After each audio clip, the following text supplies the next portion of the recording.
Instant critique. Là, on se rapproche de la période qui est la nôtre en ce moment même. C'est un spectacle qui a été vu dans énormément d'endroits, qui a tourné, qui a été joué à Paris, qui a joué partout. Tu continues peut-être à interpréter de temps en temps. C'est fini, non ? C'est fini. Ça a été créé à La Rochelle en 2011. Et c'est une idée assez singulière, il faut bien le dire, que peut-être pourrais-tu nous raconter. Pourquoi revenir au Masque et la Plume des années 60-70 ? C'est né d'une coïncidence physique entre Olivier Broche et Jean-Louis Bory. Physique et aussi la passion pour le cinéma. Olivier Broche est un vrai cinéphile, quelqu'un qui est capable de la plus grande mauvaise foi et de la plus grande passion quand il parle de cinéma. Et je crois qu'une fois, j'avais à me faire pardonner d'une chose, parce que je l'avais critiqué sur un spectacle des années après, et je m'en voulais terriblement, je voulais me faire pardonner. Et je me suis dit, si je lui propose et c'est ça qui m'a donné envie de lui proposer le rôle de Jean-Louis Bory. Et je me suis dit que j'avais le souvenir, évidemment, des émissions de France Inter, du Masque et la Plume. Et voilà, je trouvais que c'était intéressant de réécrire tout ça, de retranscrire les échanges entre Jean-Louis Bory et Georges Charançol, entre les modernes et les anciens, mais c'est plus compliqué, et puis d'essayer de faire une matière théâtrale à partir d'échanges autour du cinéma. Et c'est ce qu'on a fait. Alors, il faut rappeler que l'émission Le Masque et la Plume existait déjà depuis un moment. Elle a dû être créée au début des années 60, quelque chose comme ça, avant. Dans les années 50. Oui. Elle a été animée par François-Régis Bastide. L'émission est plus ancienne que France Inter. Oui, c'est ça. Ça a été créé par Polac et par François-Régis Bastide, animé aujourd'hui par Jérôme Garcin et entre-temps par Pierre Bouteiller. Et Charançol, qui était de loin l'aîné, avait créé avant-guerre, dans les années 20, les Nouvelles littéraires, dont il était le critique de cinéma attitré, un classique, ami intime de René Clair, amateur du cinéma français des années d'avant la guerre. Bory, beaucoup plus jeune, était lui le critique titulaire du Nouvel Observateur, mais Bory était aussi un personnage tout à fait extraordinaire, je l'ai un peu connu. Il avait reçu le prix Goncourt, a posteriori d'ailleurs, pour un livre qui s'appelait Mon village à l'heure allemande, qui a été attribué après la guerre, pour le millésime 45, parce que vous doutez bien que pendant la guerre, on avait autre chose à faire que d'attribuer le prix Goncourt. Encore que, on en a fait beaucoup cependant dans le domaine littéraire pendant la guerre. Il avait été un professeur inoubliable, semble-t-il, au lycée Henri IV, auteur de biographies assez formidables. C'est un esprit éclairé, Bory, et un personnage vraiment très original, très singulier, qui avait cette voix aussi, telle qu'on repère immédiatement quand on retrouve les enregistrements du Masque et la Plume. Et leur affrontement dans l'émission était la partie vedette en quelque sorte. C'est ça que chacun attendait. Charançol jouant volontiers et en rajoutant beaucoup dans le côté scrogneux, disons. Bory, au contraire, chantre, apôtre, défenseur inconditionnel du jeune cinéma, à commencer par celui de Jean-Luc Godard, d'ailleurs, mais pas seulement. Et alors, tu as retenu là-dedans un certain nombre d'entretiens entre Bory et Charançol, étant entendu qu'il y en a des masses et des masses. Oui, bien sûr. Et moi, j'en ai retenu deux, parmi beaucoup d'autres. Leur conversation autour de Théorème de Pasolini, qui est un film qui avait beaucoup surpris. Je dirais pas, on a dit abusivement qu'il avait fait scandale. Moi, je m'en souviens très bien. Il n'a pas fait scandale. Il a saisi, puisque vous vous souvenez que Théorème, c'est l'histoire d'un garçon qui arrive dans une famille et qui va la faire complètement exploser en séduisant absolument tous les membres de la dite famille. Texte prodigieux de Pasolini, interprété par Terence Stamp, et il va séduire tout le monde, hommes, femmes, jeunes, moins jeunes, compris. Et leur affrontement, enfin oui, leur différend, disons, est tout à fait intéressant, je crois. J'ai choisi celui-là, mais j'aurais pu en choisir d'autres. On passera après à François Truffaut, et si vous voulez bien, je vous dirai pourquoi j'ai choisi ce Truffaut dont on parle tellement, et légitimement à l'occasion de la 30e anniversaire de sa disparition. On commence par Pasolini, Théorème 1968. Charançol. C'est un immense canular, une énorme blague montée entièrement par Pasolini. Lorsqu'on voit que le seul fait pour un jeune homme d'avoir été, comment dirais-je, détourné du droit chemin par un autre jeune homme, comme c'est bien dit, le conduit à faire de la peinture abstraite, je ne crois pas qu'on puisse prendre ça très au sérieux, c'est tout, je n'ai plus rien à ajouter. Bory. Il s'agit d'un théorème. Vous oubliez le titre. Pasolini veut prouver quelque chose. Donc le film est construit comme une démonstration. Il y a l'énoncé du théorème, la démonstration du théorème et les corollaires du théorème. Bon, théorème, dans la société actuelle où la bourgeoisie avale, consomme, digère toutes les provocations révolutionnaires, on ferait mieux de le dire à deux, non? Ben oui, mais j'ai qu'un exemplaire. Oui, mais si on se rapproche. Alors, qui va faire quoi? Tu veux faire Boris ou Charançon? La logique veut que tu fasses Boris, parce que tu es plus jeune que moi. D'accord. C'est vrai que c'est fait pour... Bon, donc on recommence. Ouais. Charançon. Vas-y. Non, Charançon. C'est moi. C'est le vieux. Bon, c'est un immense canular. Une énorme blague, montée entièrement par Pasolini. Lorsqu'on voit que le seul fait pour un jeune homme d'avoir été, comment dirais-je, détourné du droit chemin par un autre jeune homme, Ah, comme c'est bien dit. le conduit à faire de la peinture abstraite. Je ne crois pas qu'on puisse prendre cela très au sérieux. C'est tout. Je n'ai plus rien à ajouter. Il s'agit d'un théorème, vous oubliez le titre. Pasolini veut prouver quelque chose. Donc le film est construit comme une démonstration. Il y a l'énoncé du théorème, la démonstration du théorème et les corollaires du théorème. Bon, théorème. Dans la société actuelle où la bourgeoisie avale, consomme, digère toutes les provocations révolutionnaires, il ne reste qu'un outil de révolution qui reste dans la gorge. Ne poussez pas l'image. Il va dire il va de soi que c'est le sexe. Il va le dire que c'est le sexe, pardon, excusez-moi. Il va dire que c'est le sexe. C'est troublant, hein? Ah oui. De la bourgeoisie, c'est le sexe, et c'est le sexe nu, c'est-à-dire le sexe non camouflé en produit de consommation par la gauloiserie charançolienne ou par la pornographie, c'est-à-dire la sexualité, si j'ose dire, telle que la nature l'a faite. Bon, c'est le théorème. Oui, mais c'est pas vrai. C'est pas vrai. Il n'y a rien de tout ça dans le film. J'explique de façon schématique. Dans une famille de la grande bourgeoisie milanaise, arrive un jeune homme... Très beau. Pas beau du tout. Si, très beau. Ouais, ben moi je le trouve pas beau du tout. Il est très beau. Monsieur Terence Stamp, mon cher Jean-Louis, n'est pas du tout mon type. Donc, ce jeune homme, qui n'est pas très beau pour moi, qui est très beau pour toi, arrive dans cette famille de la grande bourgeoisie milanaise et va séduire tout le monde, de la bonne au père, en passant par le fils, la fille, la mère, le chien. Non, pas le chien. Pas le chien. C'est la différence avec les trois orfèvres. Il n'y a pas de chien.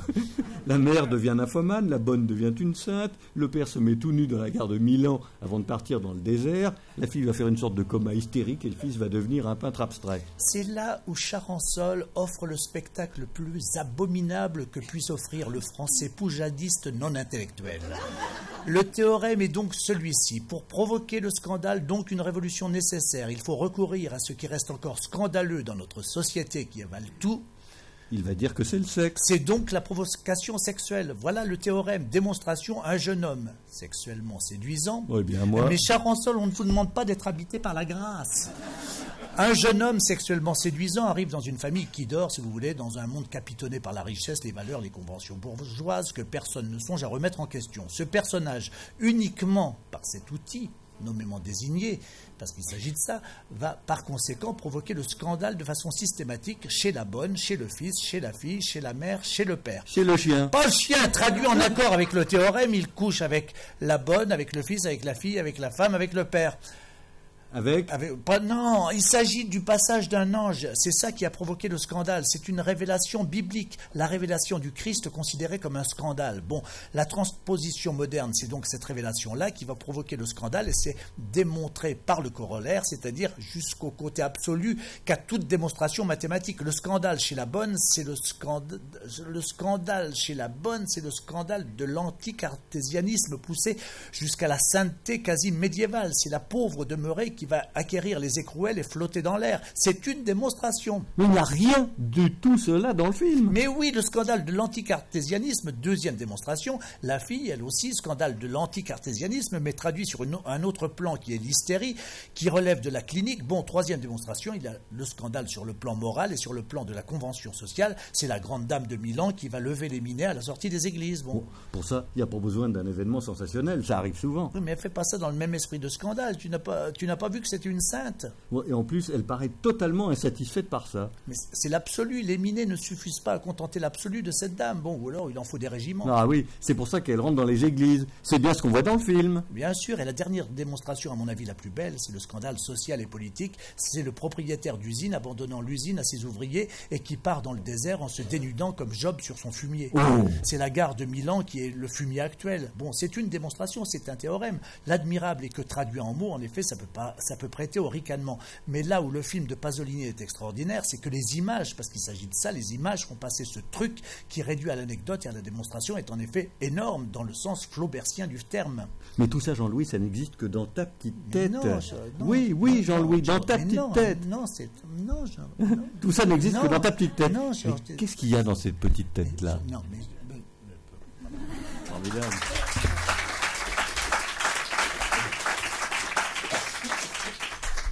Et je pensais à ce texte, ou plutôt cette conversation autour d'un film raté de François Truffaut qui s'appelle Une belle fille comme moi. C'est page 66. Truffaut est grand, mais il est comme chacun des grands. Il a à certains moments quelques manques ou quelques carences ou quelques défauts d'inspiration. Vous vous souvenez sans doute d'Une belle fille comme moi, qui est inspiré d'un polar américain adapté par Jean-Loup Dabadi, interprété par Bernadette Lafont et par André Dussolier.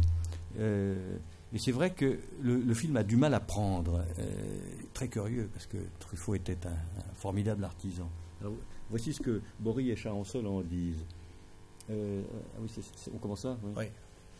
Moi, je mets à l'actif de Truffaut un désir de se renouveler. Il a fait, malgré tout, un film comme il n'en a jamais fait. Une belle fille comme moi, c'est un joli titre, non? Le nom d'Audiard a souvent été prononcé, mais pour moi, ce n'est pas du tout péjoratif. Audiard est souvent extrêmement vulgaire. Là, Truffaut a voulu renchérir sur la vulgarité d'Audiard, mais c'est un film qui est supérieur au film d'Audiard dans le même genre. Bon, ceci dit... Un peu moins bête. Oui, ceci dit... Il y a des personnages, il y a quand même un petit peu de création. Bon, moi, je mets à l'actif de Truffaut un désir de renouvellement. Le film est drôle, et en effet, nous avons tous tendance à sous-estimer les films comiques. Parce que c'est plus difficile à faire. Parce que c'est très difficile à faire. C'est beaucoup plus facile à rater et c'est facile à éreinter. Non. Si. C'est pas vrai. En ce qui concerne Truffaut, moi, j'aurais tendance à le défendre, car on a dit ce film est horriblement vulgaire, mais il est d'une vulgarité voulue. Il a pris Bernadette Lafont parce que c'est une comédienne qui est volontairement vulgaire, alors. Non, pas vulgaire. Si, elle est vulgaire. Elle est canaille, mais j'ai pas tellement envie de parler de ce film qui est navrant. Navrant parce que j'aime Truffaut, navrant parce que j'adore Bernadette Lafont, que je trouve une comédienne remarquable, qui a toujours été mal employée et que j'étais content de la voir au départ. Je suis désolé parce que je déteste ce film et que j'ai pas du tout envie de rire. J'étais consterné. Oui, en effet, voir Truffaut chercher à piquer les lauriers d'Audiard, moi, tu comprends le comble de la consternation, c'est tout. Un Audiard me suffit largement. Alors si Truffaut doit faire une espèce de sur-Audiard ou de sous-Audiard, il n'y a plus de degré à ce niveau-là. Tu comprends? C'est une espèce de vase nauséabonde et qu'ose plus elle flingue. C'est le comble de l'immondice. Il faut que ce soit dit. Alors quand on voit Truffaut batifoler de ce côté-là, moi je trouve ça c'est glaçant d'horreur, c'est tout. Alors, je préfère pas en parler, je suis navré, mais je ne peux pas en parler. Non, là, on ne peut pas comprendre si on n'a pas vu le spectacle avant. Vous pouvez le dire, hein, oui. Pute, mais oui. Ça n'a pas de sens. Hors contexte, ça n'a aucun sens. Et oui, voilà ce qu'il disait au micro de France Inter, tous les deux. Enfin, vous savez qu'ils s'aimaient beaucoup, hein, c'est tout à fait normal. C'était un jeu, en fait, on en a fait du théâtre, mais ils avaient commencé avant nous. Oui, bien sûr. La fin du monde est pour dimanche. Alors effectivement, dans ce spectacle figure à la fin l'évocation magnifique de ce comédien passé à côté de tout. Tu disais que tu l'avais repris. Ça figure effectivement dans ce texte. Là aussi, il est question de cinéma. C'est un spectacle qui a été créé à la Coursive de La Rochelle l'année dernière, en 2013, dans une mise en scène de Benjamin Guillard. Et peut-être que je peux dire qu'il va être repris au Théâtre du Rond-Point. Ah ben oui, c'est une annonce comme ça publicitaire que je passe extrêmement habilement. Sans même qu'on l'ait sollicité. Ouais. Quel talent. Peut-être peut-on commencer par cette première intervention qui s'appelle « Qu'est-ce que je peux faire ?» Je pense que vous vous souvenez, là aussi. Là, on reste dans la nouvelle vague. On est avec non plus Truffaut, mais avec Godard. Ouais, image d'Anna Karina dans Pierrot le Fou en boucle. Qu'est-ce que je peux faire? Je sais pas quoi faire. Fais du vélo, fais du sport, fais des études, fais des émules, fais-toi plaisir, fais du gras, fais des choux gras, fais des confitures, fais de la planche à voile, du roller, de la patinette, du ballon dirigeable. Fais un enfant, fais-toi un petit ciné, tiens. Il y a plein de choses à faire, attends. Fais de la musique, fais impression, fais illusion. Enfin, pas trop longtemps, il y a plein de choses à faire. Mon petit neveu, il a pas 9 mois, il a déjà ses dents. La dame qui le garde fait des sudokus, son mari fait les 3-8, son chien fait de l'eczéma. Tout le monde s'occupe, il y a plein de choses à faire. On peut faire des projets, on peut faire du café pour tout le monde, on peut faire un barbecue, on peut faire mi-saucisse, mi-chipolata, on peut faire du poisson pour ceux qui préfèrent, on peut faire une balle aux prisonniers, on peut faire plusieurs équipes, on peut faire un tournoi, on peut faire plein de choses, on peut faire des excursions, on peut faire des voyages, on peut faire l'Italie par la côte, on fait Gênes, on descend la botte, on fait la Sicile, on remonte par les Épouilles, on fait Venise, on fait Paris, Moscou, Pékin, par le transsibérien. Anna, tais-toi, qu'est-ce que je peux faire? Je sais pas. Anna, tu finis par fatiguer tout le monde. Anna, il y a toujours quelque chose à faire. Anna, s'il te plaît, on fait ce qu'on peut, on fait de son mieux. Anna, écoute-moi, il y a toujours... On peut faire mon bonheur.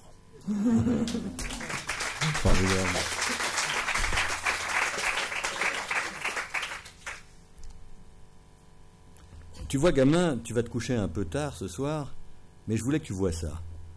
T'es bien, t'es avec ton grand-père en haut du panorama, il fait encore bon, profite. Là, ce que je suis en train de te fabriquer, c'est des souvenirs pour plus tard. Tu diras, je me souviens quand j'étais gamin, un soir mon grand-père m'avait amené devant le panorama et à un moment donné, il m'a dit, profite. Tu vois, gamin, dans ces moments-là, il faudrait presque réussir à se taire. Rien dire, la fermer, la boucler, pas dire un mot. Arriver à juste écouter le silence. Ne pas causer du tout. Arriver à rien dire du tout. Juste se dire, profite. Tu vois, gamin, dans ces moments-là, on se sent philosophe. Philosophe, hein? J'en sais rien comme ça se prononce. T'iras voir dans ton dictionnaire. Tu vois, on se dit, la vie, c'est comme une semaine, ni plus ni moins. Lundi, mardi, mercredi, jusqu'à dimanche. Lundi, mardi, mercredi, jusqu'à dimanche. On a tous un dimanche quand la semaine sera finie. C'est comme ça. Alors en attendant, profite. Toi, toi, t'es au lundi. T'es au début de ta semaine. Tu trouves que ça va pas vite. J'ai l'impression de faire du surplace. Moi, j'aime autant dire qu'à partir du mercredi, ça s'accélère. Et alors, pour le moment, profite. Moi, c'est sûr que je suis plus du côté de la fin de la semaine, c'est certain. Ouais. Pas dimanche quand même, n'exagère pas. Je sais pas, je travaille plus, alors je suis au début du week-end. Et au début du week-end, qu'est-ce qu'on dit? On profite. Ton père, il est au mercredi, il est au milieu de la semaine, pile au milieu de la semaine. Ta mère aussi, elle est au mercredi. Elle voudrait faire croire qu'elle est au mardi, mais elle est au mercredi. Bien tapé. Moi, samedi matin, c'est possible. Ton petit frère, il est au lundi comme toi. Oh, pas à la même heure que toi, j'en sais rien. T'es plus avancé dans la journée, si tu veux. C'est pas non plus d'une précision millimétrique. C'est une métaphore. Une métaphore. J'en sais rien, comme ça se prononce. T'iras voir dans un dictionnaire. De toute façon, on n'en sait rien. Si ça se trouve, moi, je suis qu'au jeudi, et toi, t'es au vendredi. Gamin. Non, c'est le sens.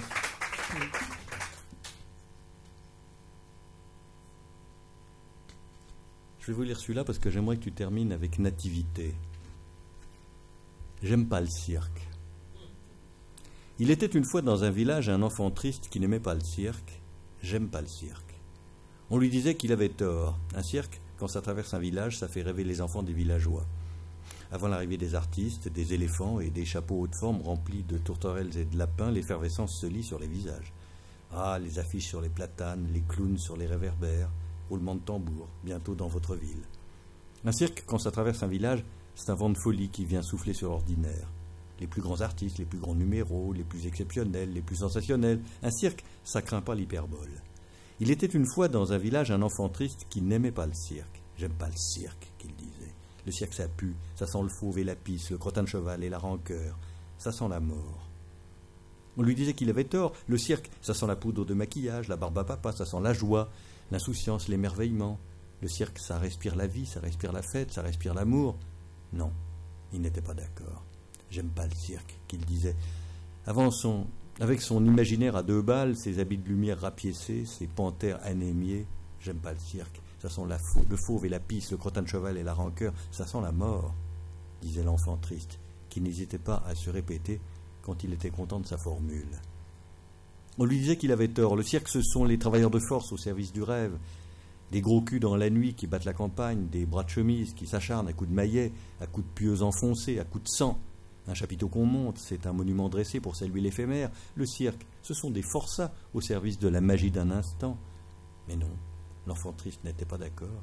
Il trouvait vulgaire les cuisses de l'écuyère, racoleur le string des trapézistes. Tellement convenu le sourire du vieux clown qui fait pitié avec son phare grossier et ses larmes à la con. J'aime pas le cirque, qu'il disait. On lui disait qu'il avait tort. On ne cherchait même plus à le convaincre. Ça n'avait pas de sens. Un enfant qui n'aime pas le cirque, c'est aussi anormal qu'une souris qui n'aime pas le fromage, un général qui n'aime pas les décorations, un chien qui n'aime pas les caresses, un breton qui n'aime pas la pluie. Alors ça va, on a compris, j'aime pas le cirque. Et puis dans le fond, on ne saura jamais vraiment pourquoi l'enfant triste n'aimait pas le cirque. Peut-être juste pour le plaisir de ne pas ressembler aux autres enfants qui attendaient le cirque comme on attend le Messie. Peut-être juste pour se prémunir contre la déception, pour mieux s'habituer au retour de l'ordinaire. Quand même, après le passage du cirque, l'enfant triste était revenu sur la place du village, là où l'herbe avait brûlé, là où la terre avait été piétinée par le public, par les camions, les animaux, l'agitation d'une vie inaccoutumée. Quand même, l'enfant avait bourré ses poches avec un peu de sueur, un peu de sable abandonné, et puis s'en était retourné chez lui déposer son trésor dans une boîte de fer. Un cirque est passé, comme l'illusion du bonheur. Magnifique, hein ? Alors, j'aimerais qu'on termine ce parcours trop bref avec un texte qui ne ressemble pas du tout à ceux que je viens de lire. C'est un moment d'une émotion extrêmement poignante, mais enfin, vous n'avez pas été sans remarquer que tel est l'art de François Morel. C'est le mélange des émotions. Et j'aimerais qu'on se sépare trop vite, hélas, avec ce texte-ci qui s'appelle tout simplement « Nativité ». Allô ? Vous m'entendez ? Allô, putain, j'ai pas de retour. Vous m'entendez ? Eh bien oui, je suis actuellement en direct de Bethléem où, grâce aux moyens mis en place par France Bleu Judée, je me trouve actuellement coincé entre un âne et un bœuf et je peux vous dire que l'ambiance est extrêmement chaleureuse ici.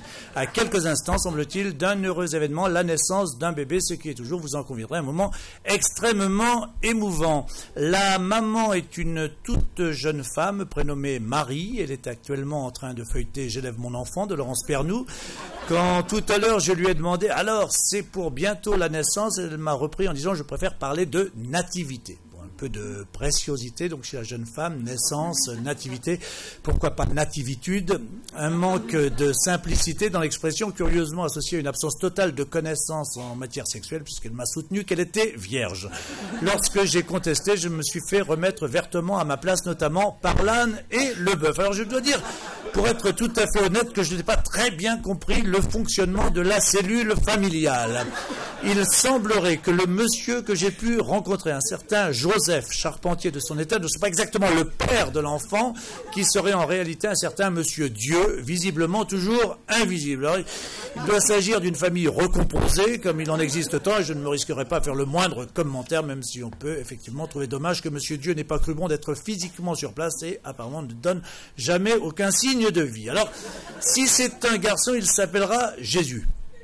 Il est évident que ce n'est pas à moi de faire la moindre réflexion au sujet d'un prénom, que l'enfant devra se trimballer toute sa vie, mais enfin, je pense que si je réussis à trouver le bon moment, j'essaierai de faire prévaloir que le choix d'un prénom n'est jamais anodin, qu'il conviendrait sans doute d'opter pour quelque chose de plus classique, mais qui puisse évoquer à la fois la force de caractère et la sensibilité, l'intelligence et le charme. Pensez à François. Je me trouve donc à Bethléem, dans une crèche. Alors certains auditeurs seront peut-être surpris que la naissance d'un enfant puisse avoir lieu dans une crèche, quand on sait la difficulté de trouver une place avant 1 an et demi, 2 ans. Il semblerait, je parle au conditionnel, que le véritable père, ce monsieur Dieu, soit quelqu'un de très très haut placé. On pourra également s'étonner que les services d'hygiène aient pu accepter la présence d'un âne et d'un bœuf dans la crèche. Alors, je sais bien qu'il existe certaines thèses pédagogiques voulant favoriser la présence d'animaux auprès de jeunes enfants. Pourquoi pas en effet, mais dans ce cas-là, ce serait bien de changer la litière. Ah, la maman vient de poser son livre. Il semblerait qu'elle s'agite tout d'un coup. Elle se retourne. Elle est en train de subir les premières contractions. Tout va très vite ici. Joseph s'approche avec des linges humides. Visiblement, la poche amniotique vient de se rompre. Marie vient de perdre les os en direct. Une fois encore, un grand merci aux équipes de France Bleu Judée qui ont fait un travail formidable. Le travail de contraction à la fois abdominale et utérine bat son plein. Marie, la jeune parturiente, adopte la position dite à l'anglaise pendant cette nouvelle phase que nous sommes en train de vivre en direct et qui l'a conduit à se verticaliser afin de faciliter l'expulsion du nouveau-né. Je distingue déjà la tête de l'enfant. Tout va très vite ici. J'aperçois le petit visage grimaçant de l'enfant presque entièrement sorti du ventre de sa maman. C'est absolument saisissant. Il respire tout d'un coup, s'habitue à cette nouvelle vie aérienne qui s'ouvre à lui. Il crie, il pleure. Ce que je suis en train de vivre à ce micro, à la fois l'acte le plus banal, le plus ancestral de l'humanité, en même temps l'acte le plus pur, ce miracle renouvelé qui nous remplit d'amour et de compassion. On pose l'enfant sur sa maman, Joseph s'apprête à couper le cordon ombilical, l'âne et le bœuf autour de moi trépignent d'excitation, l'enfant se retourne sur le ventre de sa maman. C'est une fille, si ça avait été un garçon, elle se serait appelé Jésus, c'est une fille, elle s'appellera Marion, Monique, Mathilde ou Rebecca, elle vient d'être mise au monde, elle est l'espoir de l'humanité.